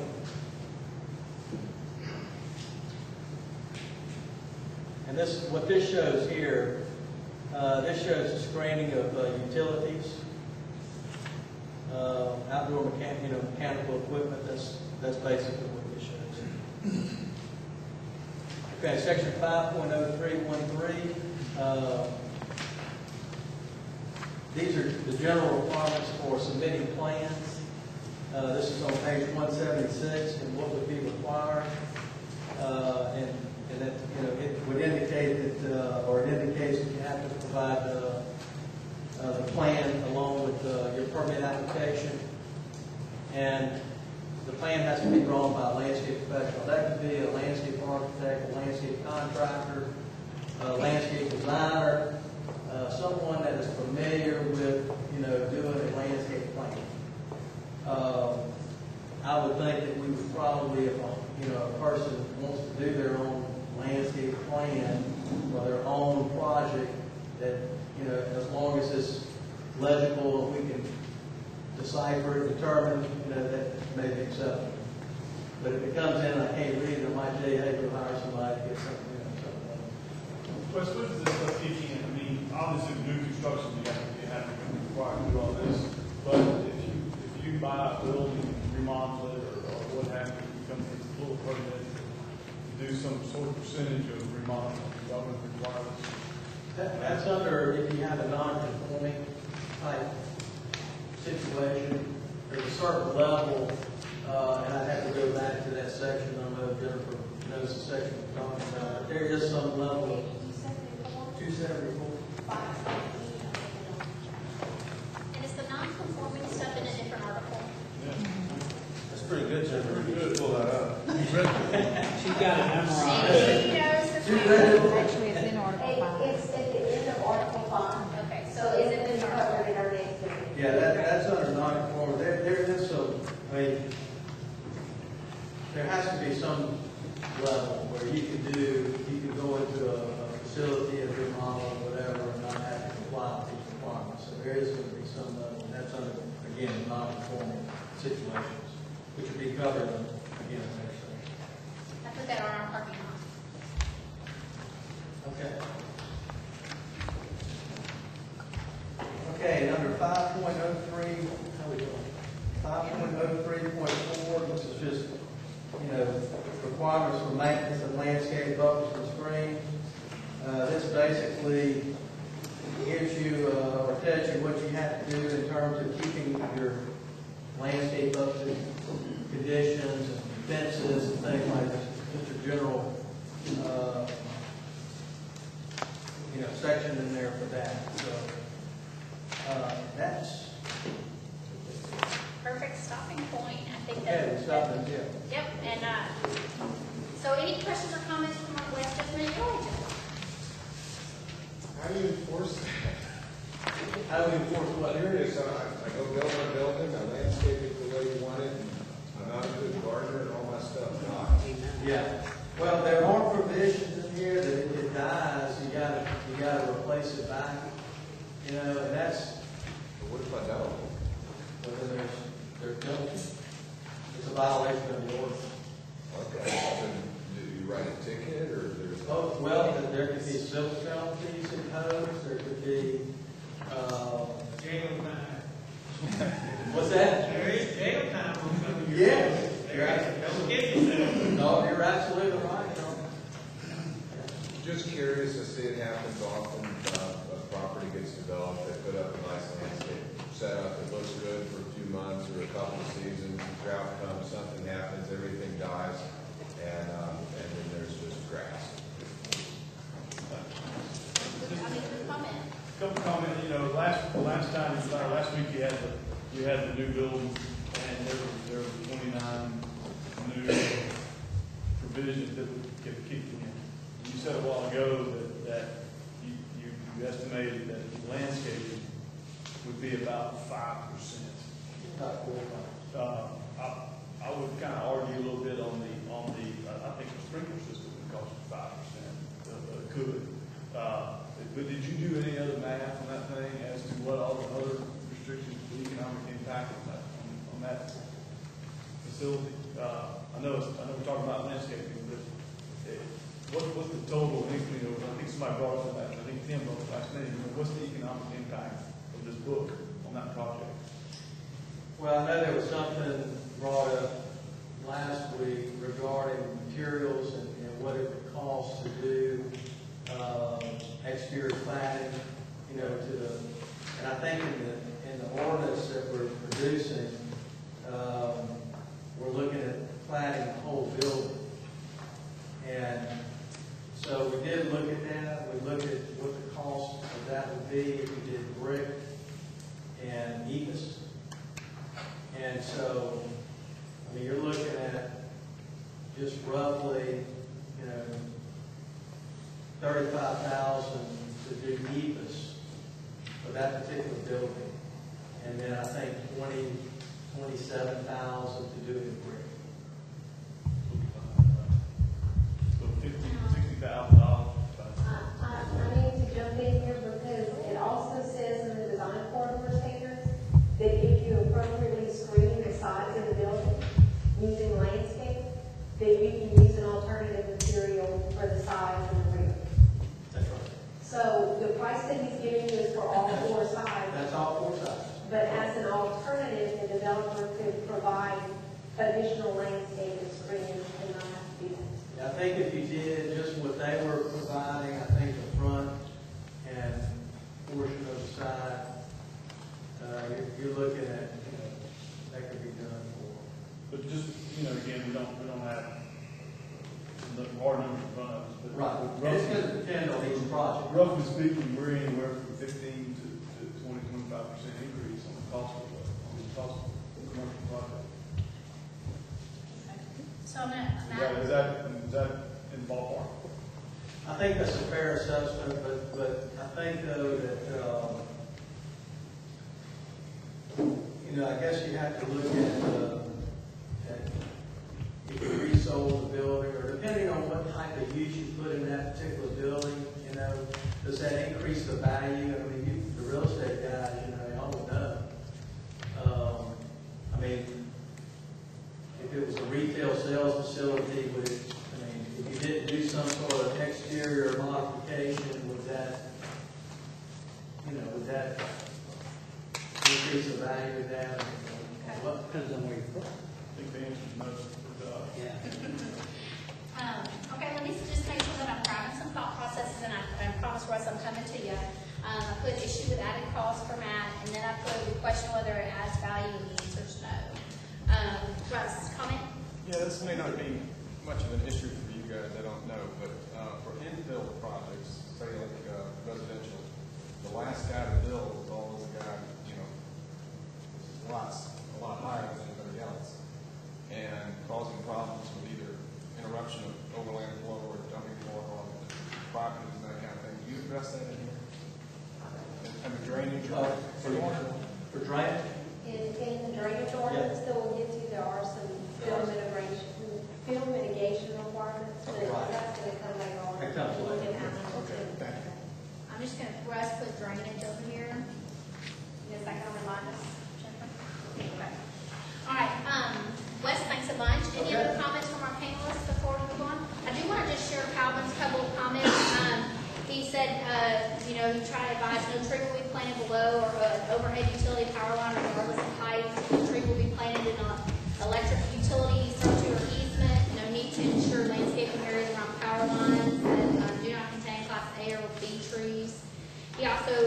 suggested me to contact a utility provider for routing utilities and servitudes for proposed buildings and developments. And trying to route utilities without consulting utility provider could cost the development potential amount of dollars. So those are his suggestions. We've got them added in for our record.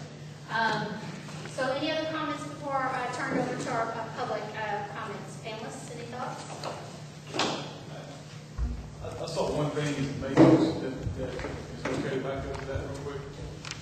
It just kind of caught my eye. It's not a little odd, but that, you know, on the public buildings, in other words, what the mayor wants to do, it's across the board. Y'all were allowed to build public buildings everywhere.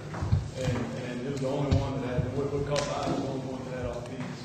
And I just, you know, I just think that's That's one of the things uncomfortable.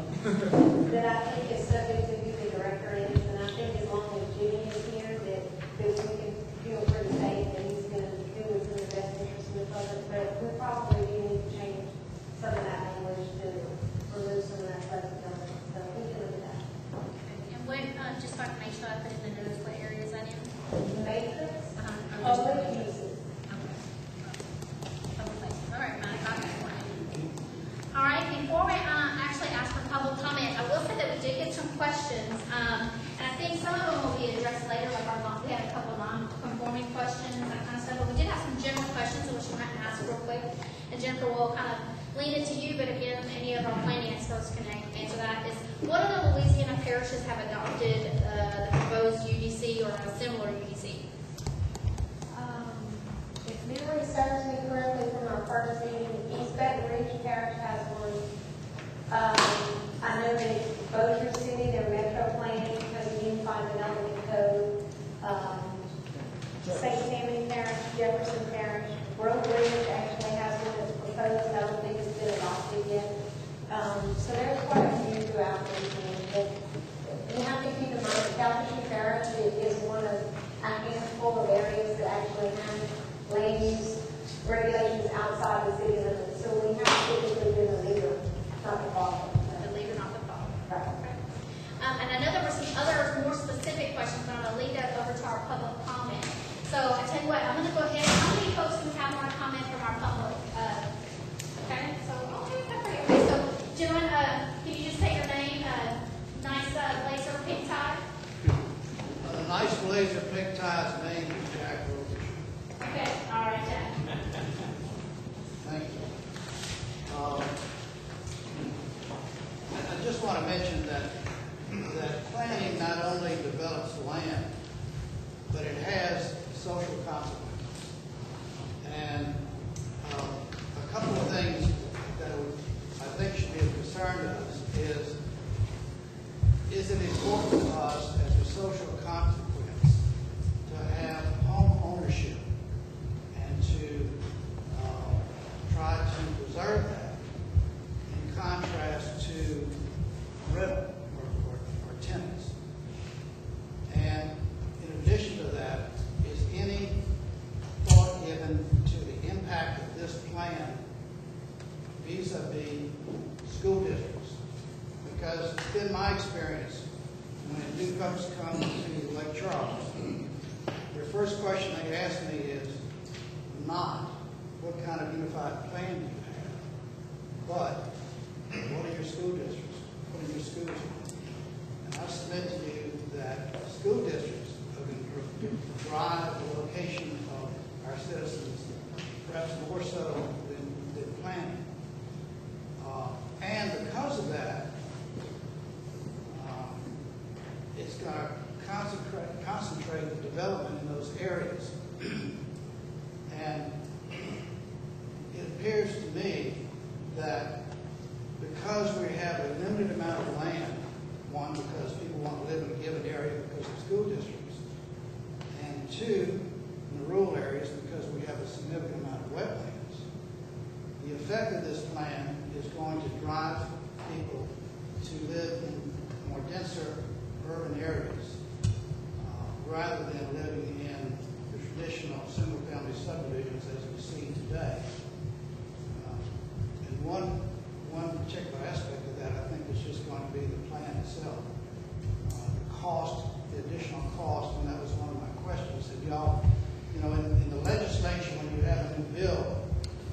what's called a fiscal note, that you have to show the fiscal impact of the adoption of that legislation. It would be good to try to find out some expert advice as to what the additional incremental cost of these regulations are to the development of property.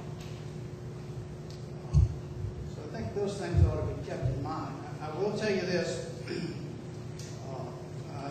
I'm a real estate attorney for over 40 years. I'm the current state president of the Louisiana Land Title Association, a member of the American Land Title Association, and I travel a good bit nationally. I will tell you that the trends nationally, unfortunately, are toward a population of renters as opposed to a population of homeowners. That is not necessarily a good thing. In fact, I don't think it's a good thing. But it's something that we're going to have to deal with. And it's not just because of the price of the house, but it's also because of some of the federal regulations that we're now being faced with as a consequence of the adoption of the Consumer Financial Protection Agency and its regulations, and the new regulations dealing with qualified residential mortgages. What these are doing is driving young people out of the home ownership market, and only those that are people of means are going to be able to finance the acquisition of properties. Under the current regulations, what's happening is the existing homeowners, if these regulations are not changed, the existing homeowners will not even be able to refinance their home because of the equity requirements. So they're going to be stuck with their existing mortgages. But I just caution you to find out what is the social consequence we're trying to achieve. Are we trying to preserve single-family home ownership? Are we going to encourage or accelerate the change toward tenant living and the transitory nature of that? And are we going to try to provide affordable, and I don't mean that in the regulatory concept, but housing for our population as a whole? I'll tell you, if you go to Fort Collins, Colorado, that community is a planned community. And you will find there streets with buffers, trees, and the signage very low. It's a very beautiful city. When you look around, you see no minorities. And when you go out to the suburbs, you see housing on what you would probably refer to as ranchettes, on acre, 2 acre or so lots. And on those lots are homes that are probably $750,000 to $1 million. And what that really means is that the rural areas, the demographics is changing. Only those with money can afford to buy and put houses on larger pieces of property. And those without money are forced to move to the cities. And what you're having there is that you're having a mix, the clustering of home ownership side by side or integrated with rental property. And it's a known fact that those that don't own their homes don't have the same respect for their properties. And that over time, there's a diminution of appearance and value. I just want to make those comments as a whole. I'll tell you, there's a National Association of Home Builders economist whose name is Elliot Eisenberg. If you happen to read Sunday's paper, there was an advertising page of the local home building association that quoted him. But he will tell you that regulation equals cost. The more regulation you have, the more cost you have. I'll add that to the final. That affects growth. So we need to think about those things when we adopt this plan. Okay. And who is the next? Is it Tim? Yep. Tim Flatt. A couple things. I know we had talked about the sewer plan. I don't know where that is in all of this. I know about a year ago or so that Mr. Myers was working on it. Has that been submitted to the parish yet? Alan addressed it a couple meetings ago. Okay, I wasn't here, and I apologize. That's okay, Alan. I said, would you want to get with Tim offline and discuss it? So it has been presented to the police chief? No.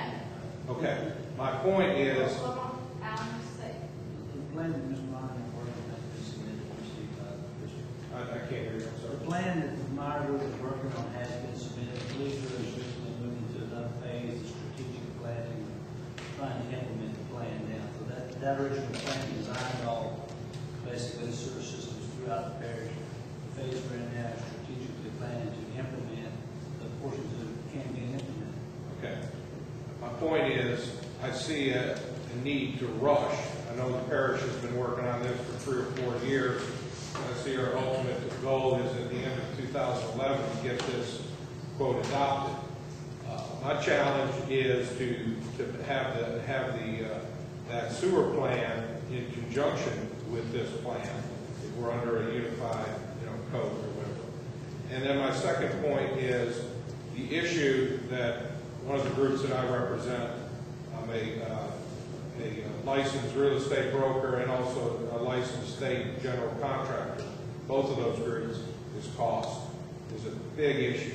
And one of the things I wanted to, in the spirit of trying to, to get some things done, is on this one plan that I was not privy to a copy of that plan last meeting because I was a sub, but to get with Wes, and I would be glad to come up with this specific project.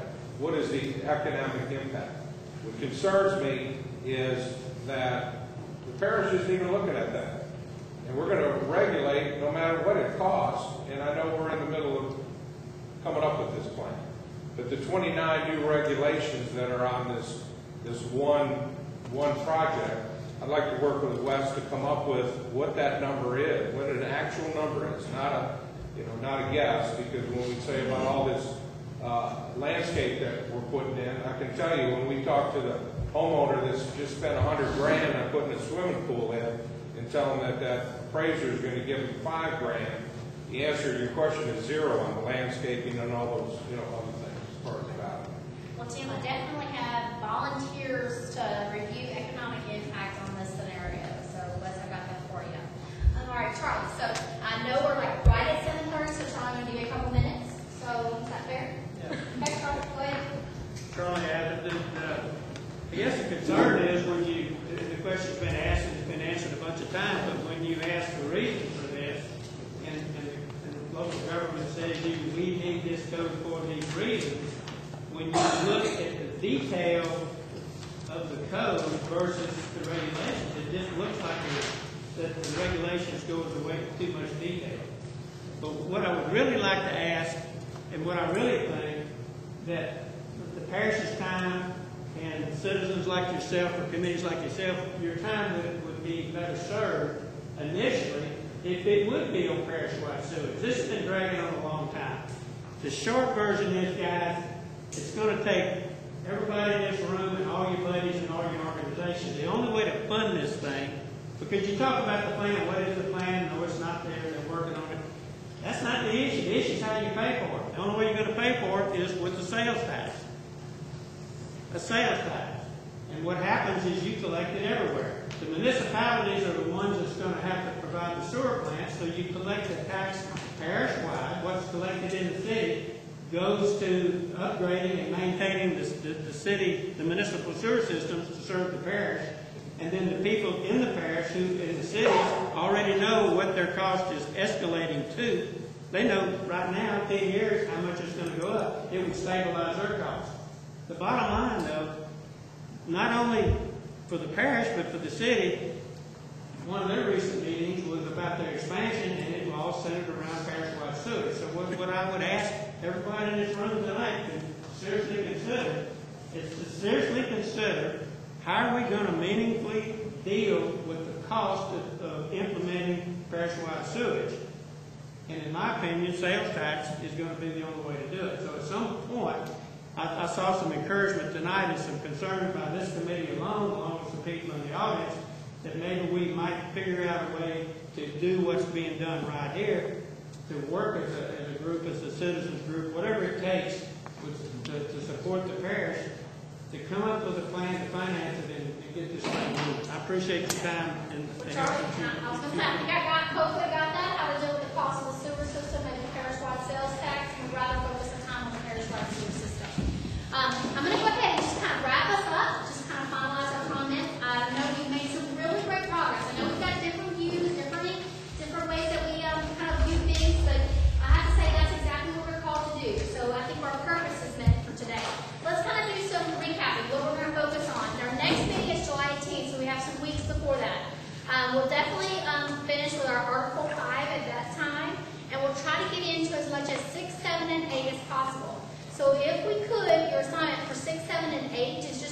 but there shouldn't be a lot of red. There are not a lot of changes in those areas. If you have any questions, go ahead and just shoot those to Jennifer as we're going through the process so that she can kind of look at those and be prepared for them. Again, we'll cover the majority, the rest of Article 5 that we have left, but try to get us to much 6, 7, and 8. So that's kind of your assignment. 25th, we'll look to see where Article 9 is in Administrative Manual, and the 22nd kind of do an update on what we need to do. So that's kind of our plan and our path. So we want to calendar those times in. Jennifer, did I leave anything out? Just on our next visit, I'm going to try and cover the large-scale retail that Rich was on. I'm going to try and get that first. So if you want to send me some specific questions, I'll put that at the top of the presentation. And 7 and 8 are basically the way they are in our current ordinance. There's very little of any change. So if you have any questions there, send those to me ahead of time, because that's how I'm going to set up the presentation. So please don't wait till the last minute. I need to know what the questions are. Yeah, don't direct Jennifer's way that the PowerPoint goes. I mean, your questions are going to dictate what we